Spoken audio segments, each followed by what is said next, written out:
दोस्तों, नई शिक्षा नीति, न्यू एजुकेशन पॉलिसी, जिसे बदलाव किए गए लगभग 34 साल के बाद ये लागू तो कर दी गई अभी 2020 में, बट कई तरह के सवाल या जवाब लोगों के दिल में है, जहन में है।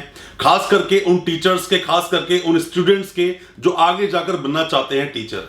जो बीएड के अंदर बदलाव किए गए, 1 साल की बीएड को लॉन्च किया गया, किस तरह से कराई जाएगी, कैसे वो की जाएगी, साथ ही कंप्लीट करने के बाद जो लोग बीएड करके आएंगे या फिर 4 साल की, 2 साल की या 1 साल की बीएड करेंगे, डीएड करेंगे या एमएड करेंगे, उसके बाद जो टीचर बनेंगे, टीचर बनने की जो प्रक्रिया है वो किस तरह से होगी। तो आज मैं अपनी इस वीडियो में आपको बताऊंगा उस 1 साल की बीएड के बारे में, और साथ ही मैं आपको बताऊंगा कुछ कि बीएड कोर्स या फिर कोई भी ऐसा एजुकेशन कोर्स कंप्लीट करने के बाद जो आप टीचर बनना चाहते हैं उसका बेस क्या होगा, किस तरह से आपकी रिक्रूटमेंट की जाएगी। तो दोस्तों, आप सभी का स्वागत करता हूं मैं अपने इस YouTube चैनल पे, जिसका नाम है यूनिवर्सिटी इंडिया, और मेरा नाम है वीरेंद्र वर्मा। जैसा आप सभी जानते हैं, हम देश विदेश की यूनिवर्सिटीज, कॉलेजेस, उनके कोर्सेज को एक्सप्लोर एंड रिव्यू करते हैं और आपको बताते हैं सब कुछ जो कुछ आप जानना चाहते हैं। दोस्तों, हम लोग काम करते हैं एज ए एजुकेशन एक्टिविस्ट और आरटी एक्टिविस्ट, और कोशिश करते हैं कि जो भी कोई अपडेट न्यूज है या फिर जो भी कुछ अपडेट चल रहा है एजुकेशन की दुनिया में, आपको बताएं सबसे पहले। दोस्तों, सबसे पहले तो आप ये जान लीजिए कि आप कोई भी कोर्स कंप्लीट करने के बाद टीचर बनना चाहते हैं, टेट एक टेस्ट होता है, टीचर एलिजिबिलिटी टेस्ट। वो कंप्लीट करने के बाद ही कहीं पर आपका रिक्रूटमेंट के लिए ऑप्शन खुलते हैं। अब साथ ही यहां पर आ गई है एक NTA, national testing agency. NTA के थ्रू, एनटीए और टेट के थ्रू आप जब कंप्लीट कर लेते हैं अपना कोई भी एंट्रेंस, हालांकि वैसे तो एक ही बॉडी रहेगी, नेशनल टेस्टिंग एजेंसी, उसी के थ्रू सारे टेस्ट कराए जाएंगे। टेस्ट करने के बाद जो आप रिक्रूटमेंट जो करेंगे, वहीं से टीचर की आपकी जर्नी शुरू होती है बनने की। हालांकि वैसे देखा जाए इस एजुकेशन पॉलिसी में टोटल 6 स्टेप दिए गए हैं उसके अंदर, कि 6 स्टेप किन किन तरीके से टीचर के लिए इन्होंने रिक्वायरमेंट्स बनाई है रिक्रूट करने के लिए, वो आपको स्टेप्स कंप्लीट करने पड़ेंगे। उससे पहले थोड़ा आप जानिए बीएड के बारे में।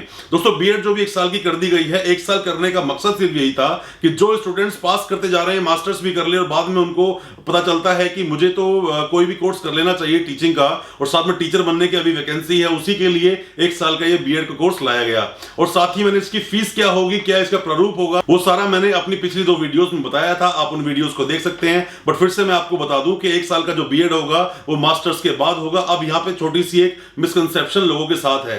वो बोलते हैं सर हमने अभी ग्रेजुएशन कंप्लीट किया है और हम मास्टर्स कर रहे हैं, एमए, एमकॉम या एमएससी कर रहे हैं, 1 साल हो गया, अभी हमारे एग्जाम होने वाले हैं, तो क्या हम एलिजिबल हो गए हैं? दोस्तों, ऐसा कुछ नहीं है। आपने को पहले 2 साल की जो ये मास्टर्स आपकी चल रही थी, 2 साल की आपको कंप्लीट करनी ही पड़ेगी। आगे जाकर प्रारूप क्या होगा, दूसरी बात कि क्या इसी साल से 1 साल का हो रहा है, 1 साल का इस साल से नहीं हो रहा है, अगले साल भी होगा कि नहीं होगा, उसके भी चांसेस थोड़े से कम है, अभी थोड़ा इसमें वक्त लगेगा।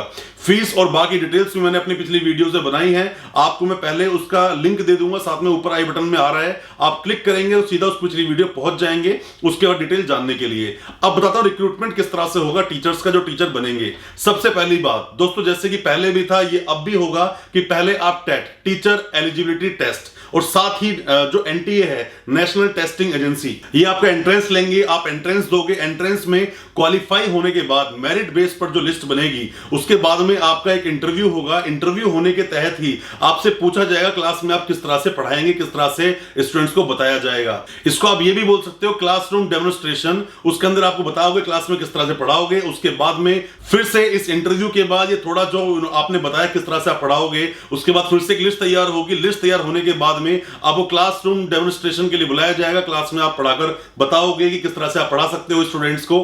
फिर से एक जो लिस्ट बनेगी उसके तहत ही सबका रिक्रूटमेंट किया जाएगा। अब बताता हूं इस 6 पॉइंट्स के बारे में, 6 पॉइंट उन्होंने क्या क्या बताए हैं। पहला बताया टेस्टिंग का, पहले तो होगा आपका एनटीए जो आपका एंट्रेंस लेगी, साथ में आपका टेट एंट्रेंस लेगा। उसके बाद में जो अगला पॉइंट बनता है वो बनता है ट्रांसपेरेंट ट्रांसफर सिस्टम। दोस्तों, ट्रांसपेरेंट ट्रांसफर सिस्टम क्या है? पहले जैसे कि जो ट्रांसफर होता था किसी भी टीचर्स का, वो मैनुअली किया जाता था, या फिर उनकी बुक्स में या डायरी जो बनी होती थी उसके अकॉर्डिंग ही मैनुअली ट्रांसफर किया जाता। बट अब ऐसा नहीं होगा, जो ट्रांसफर सिस्टम होगा वो सारा ऑनलाइन होगा। ऑनलाइन आप चेक कर सकते हो कौन कहां पे ट्रांसफर हो रहा है और आपका ट्रांसफर क्यों किया जा रहा है, किन शर्तों पे किया जा रहा है। तो ये दूसरे पॉइंट में इसमें बताया गया है। तीसरा पॉइंट बताता हूं, test score and demonstration part of the recruitment. मतलब कि टेस्ट में कितना स्कोर किया, साथ में डेमोन्स्ट्रेशन जो क्लासरूम में आपने दिया वो कितना अच्छे से आपने किया, वो भी जज किया जाएगा, देखा जाएगा। उसके बाद ही आपको जॉब दी जाएगी, ऐसे ही आपको जॉब नहीं दी जाएगी। दोस्तों, पहले ही रास्ता बहुत आसान था। पहले आप टेट एग्जाम देते थे, टेस्ट पास करते थे, फिर वैकेंसी आती थी, वैकेंसी में एंट्रेंस देते थे, एंट्रेंस दिया तभी आपकी वैकेंसी आ जाया करती थी और आप वहां पे सिलेक्शन या रिजेक्शन जो होना है वो हो जाया करता था, आगे कोई प्रोसेस नहीं था। बट अब ऐसा नहीं है। यहाँ पर कुछ पॉइंट्स उन्होंने बताए हैं किस किस तरह से आपका जो सिलेक्शन होगा वो करा जाएगा इसी प्रोसेस के द्वारा। तो जो मैंने बताया टेस्ट स्कोर एंड डेमोन्स्ट्रेशन, या मतलब क्लास में जाओगे, बच्चों को पढ़ाओगे, उनको बताओगे, उसके बाद वो जो टेस्ट होगा, उसके बाद जो वो लोग जजमेंट लेंगे, उसके अकॉर्डिंग आपको रिक्रूट किया जाएगा। साथ में ही अगले पॉइंट बताया गया है सर्टिफिकेट कोर्सेज, मतलब कि स्टूडेंट्स को जो पढ़ाने की आपकी क्षमता है, जो आपके अंदर गट्स हैं, जो क्वालिटीज हैं, उन्हीं को और इनहेंस करने के लिए सर्टिफिकेट कोर्सेज बताए गए हैं कि इनमें जो टीचर्स होंगे उनको भी टाइम टू टाइम अपडेट किया जाएगा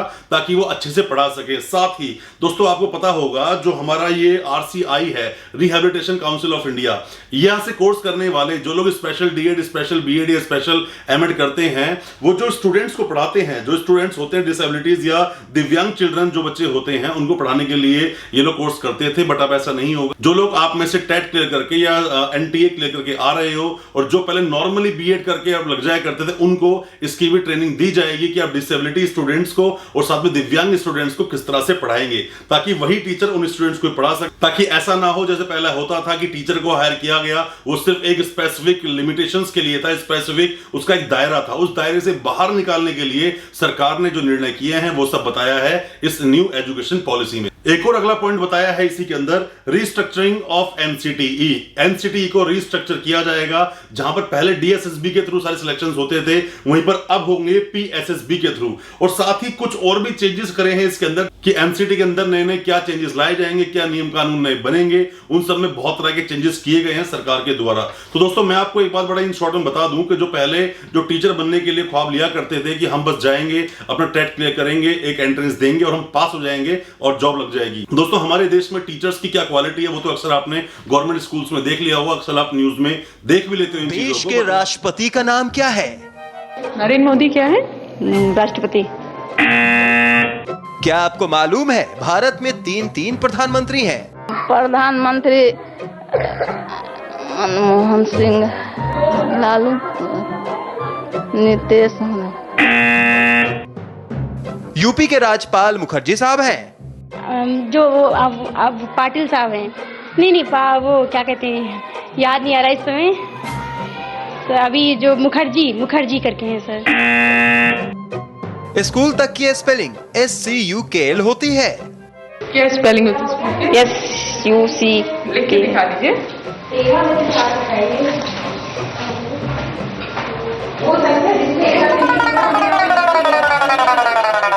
बट मैं आपको बता दूं जो अब 2020 की जो नई शिक्षा नीति आई है, न्यू एजुकेशन पॉलिसी जो आई है, उसमें बहुत कुछ बदल दिया गया है। जैसे कि मैं आपको बता दूं बीएड भी 3 तरह से है, 4 साल की बीएड, 2 साल की बीएड और 1 साल की बीएड। उसी तरह से यहां पर जो आपकी रिक्रूटमेंट होगी वो भी थोड़ा टफ कर दिया है। इसको टफ तो मैं नहीं बोलूंगा, बट ये है कि आप ही की एबिलिटी, जो क्वालिटी है, जो आपके अंदर क्वालिटी है जो स्टूडेंट्स को पढ़ाने की। दोस्तों हमारे देश का टीचर खुद अगर वो इंटेलिजेंट नहीं होगा, खुद उसको इतना ज्ञान नहीं होगा, तो वो स्टूडेंट को भी अच्छी शिक्षा नहीं दे पाएगा। और ये जो स्टेप लिया है गवर्नमेंट ने, बिल्कुल अच्छा स्टेप लिया है, ऐसा बहुत पहले ही कर दिया जाना चाहिए था। दोस्तों मैं उम्मीद करता हूं जो मैंने आपको आज बताया है, थोड़ा बीएड के बारे में थोड़ा बताया है, किस तरह से रिक्रूटमेंट आपका होगा जॉब के लिए, आपको समझ आया होगा, आपको पसंद आई होगी आज की वीडियो। अच्छी लगी हो आज की वीडियो, हमारे चैनल अभी सब्सक्राइब करें, साथ में लगा बेल आइकन जरूर दबा दें ताकि इसी तरह की एजुकेशनल वीडियोस आपको मिल सके सबसे पहले। बहुत बहुत शुक्रिया दोस्तों, धन्यवाद हमारी वीडियो के साथ बने रहने के लिए।